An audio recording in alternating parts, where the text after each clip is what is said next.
ಇಬ್ಬರಿಗೆ ನೀವು ಗುರಿಪಡಿಸಬೇಕು.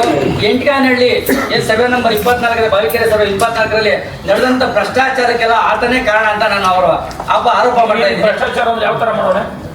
ಒಂದು ನನ್ನ ಕುಲ ಬಾಂಧವರು ಅಂತ ಗಂಗಮ್ಮ ರೇವಣ್ಣ ಏನಿದ್ರೆ ಅವ್ರ ಸೈಟ್ ನಂಬರ್ 130. ಆ ಎಮ್ಮನ್ ಸ್ವಲ್ಪ ಹುಷಾರಿಲ್ಲ ಮತ್ತೆ ಆರೋಗ್ಯ ಸಹಿತ ವಯಸ್ಸಾದ ವ್ಯಕ್ತಿಗೆ ಮನೆ ಕಟ್ಟಣಕ್ ಆಗಿಲ್ಲ. ಮತ್ತೆ ಆ ಯಜಮಾನ ತಂದ್ಕೊಟ್ಟ ಹಕ್ಕುಪತ್ರದ ಬಗ್ಗೆ ಆ ಎಮ್ಮನ್ ಗಮನದಲ್ಲಿ ಇಲ್ಲದ ಹಾಗೆ ಹಕ್ಕುಪತ್ರ ಮಾಡಿದೆ.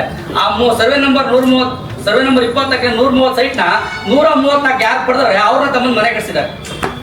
ಯಾವುದೇ ತರ ಲೈಸೆನ್ಸ್ ಇಲ್ಲ, ಯಾವುದೇ ತರ ಇದಿಲ್ಲ. 134 ಕಟ್ಟಬೇಕಾದ ಜಾಗದ 130 ಕಟ್ಟಿಸಿ ಈ ವಯಸ್ಸಾದ ಒಂದು ಫಲಾನುಭವಿಗೆ ಖಾತೆ ಮಾಡ್ಕೊಡ್ತಿಲ್ಲ. ತುಂಬಾ ಎಣಿಸ್ತಾ ಇದ್ದಾರೆ. ಇದು ಕಳೆದ ಮೀಟಿಂಗ್ ನಲ್ಲಿ ಹೇಳ್ಕೊಂಡ್ ಬರ್ತಾರೆ.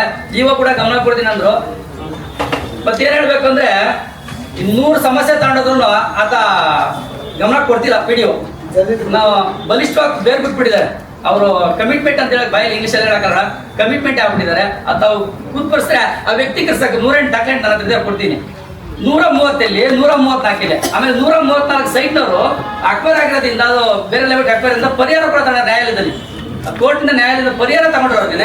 ಮತ್ತೆ ಅದೇ ಜಾಗ ಕೊಡಿಸ್ತಾರೆ. ಇನ್ನು ಎಂತ ಅಧಿಕಾರಿ ಇರ್ಬೋದು ತಮ್ಮ ಗಮನ ತಮ್ಮ ಅಭಿಲಾಷ ನೋಡ್ರಿ ಇವ್ರಿಲ್ಲ ನೀವು ಕಿತ್ತು ಹೋಗಿದ್ದೀರ.